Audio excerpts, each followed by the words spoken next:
উজান, পরিস্থিতি তো নিয়ন্ত্রণের বাইরে, কি করব এখন? ব্যাপার না, কুত্তাগুলা ছেড়ে দাও।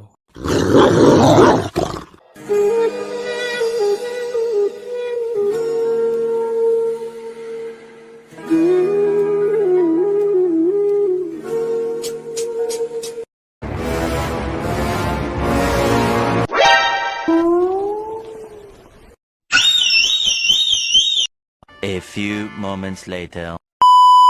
আব্বা, আমি আর পারলাম না, রাজাকারেরা ছাড়লো না, মারা খাই গেছি। তুমি রিয়েলিটি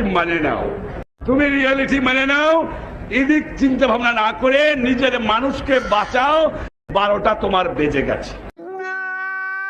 আমি কোনোভাবেই এই দেশ ছাড়বো না। এই দেশ আমার, দেশ ছাড়বো তো আমি কখন। ছাত্র জনতার গণ অভ্যুত্থানে ভারতে পালিয়ে যান শেখ হাসিনা।